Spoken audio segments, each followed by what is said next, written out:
Hello guys! Hello Cancer! Welcome dito sa aking channel. Kapalaran 888. Welcome guys. Alamin natin kung anong messages, vibration, gabay energy para sa inyong lahat. This is general reading, so pwede kang makaresonate. Okay, Cancer. Tingnan natin Cancer kung ano ang message sa iyo ng baraha. So before tayo mag-draw ng cards, tanungin mo muna yung sarili mo kung ano ba yung mga imbalances sa buhay mo. Ano ba yung mga kailangan baguhin? Ano ba yung kailangan na alisin? Ano ba yung kailangan na itira? Cancer. First card natin, Prince of Cups. Same sa Pisces to. Yung next card is Princess of Wands. Wow! Alright, ikaw to. Prince of Cups. And this is fire sign, Leo, Aries, Sagittarius. This is water sign, Pisces, Scorpio, Cancer.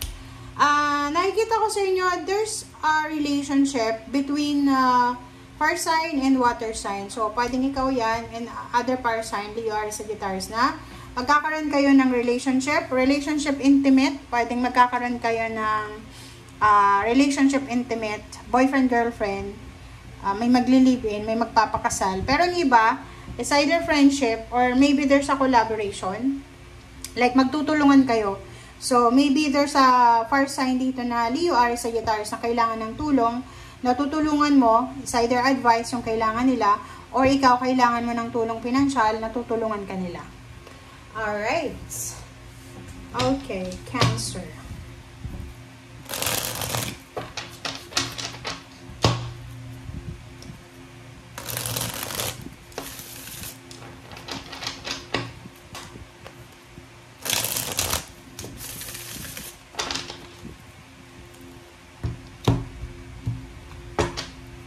Okay, first card natin is Tree of Fire. This is fire sign also. This is water sign, King of Water. High Priestess, water sign. Five Fire, this is fire sign. And the Lovers. Nasa ilalim mo dito, the Star. Okay, Cancer.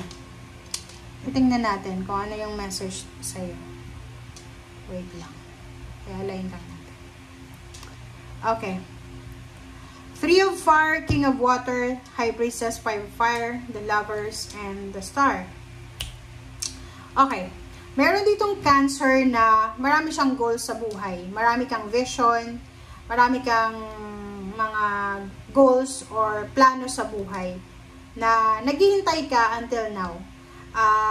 Maybe you're waiting for like a wedding, like dream wedding, parang ganon. Or maybe you're waiting for a collaboration, like a business, collaboration, or work, or kung ano pa man, travel. Maybe you're waiting for a travel. Meron kang pinapangarap na travel na gusto mong mangyari. So, sinasabi ng baraha sa'yo dito na isang water sign, Pisces, Scorpio, Cancer. Maybe ikaw yan. Ang posibleng yun nga, there's parang ano siya, camaraderie, diba? Kampihan.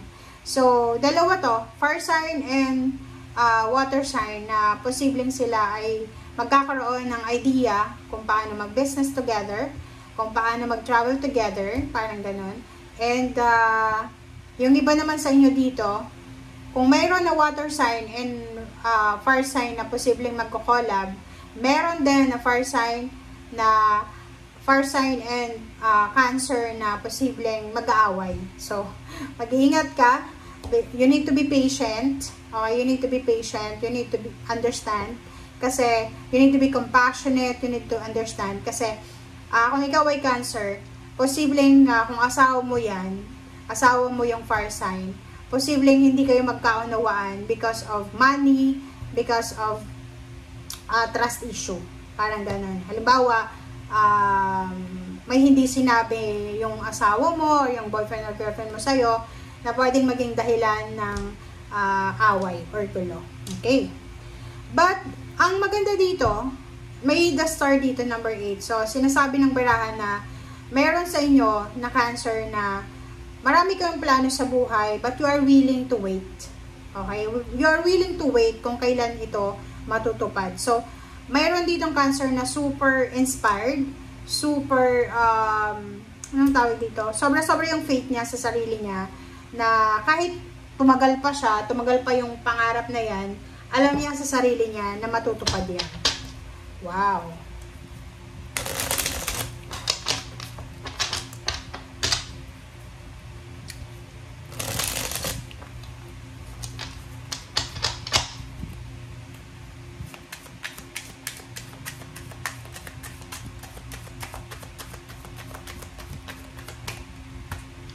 Nakikita ko sa'yo dito na kung ano man tong hinihintay nyo, pwedeng itong hinihintay mo na to, pwedeng naghihintay ka ng trabaho, wala kang makuha, wala pang reply, pwedeng yan yung rason kung bakit kayo mag-aaway ng asawa mo, ng boyfriend, girlfriend, or ng pamilya mo.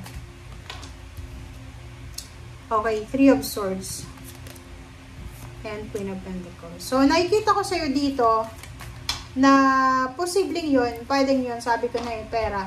Pera talaga, pera yung dahilan kung bakit mayroong mga pag-aaway sa pamilya or sa mag-asawa, magkapatid, magmagulang. And nakikita ko sa'yo dito na posibleng makaramdam ka ng galit.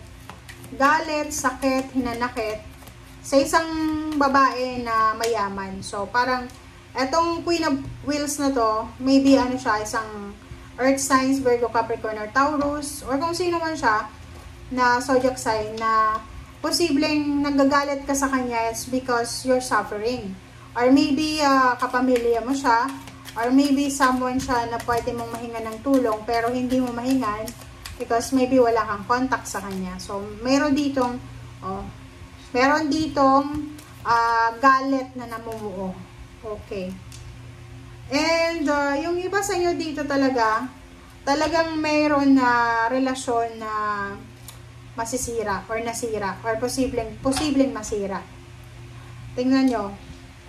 Kita nyo ba? Ipakita ko sa inyo. Dalawa yung lovers natin. May 5 of Fire, may conflicts, may competition, may 9 of Swords. Ibig sabihin, meron ditong couple na away ng away, hindi magkasundo.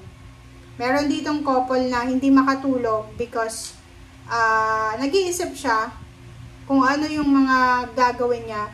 Meron ditong mag-asawa or mag-boyfriend, girlfriend na yung isa ay nadidepress na. Parang medyo ano na siya hindi siya makatulog sa gabi, hindi makakain, pumapayat na. Sobra-sobra yung problema niya sa pera. Ay nakikita ko ang taas ang pangarap niya. Pwedeng lalaki to na Cancer or babae. Kaya nga 'di ba, ang sinasabi minsan ng baraha, huwag tayong masyadong mag-expect. Okay? Huwag tayong masyadong mag-expect sa future or huwag tayong masyadong naka-focus sa outcome, 'di ba? Kasi wala talaga tayong kasiguraduhan. Minsan nga 'di ba, may trabaho tapos biglang ma-lay off, ma-terminate. So wala tayong may pagmamalaki dito sa mundo. Okay?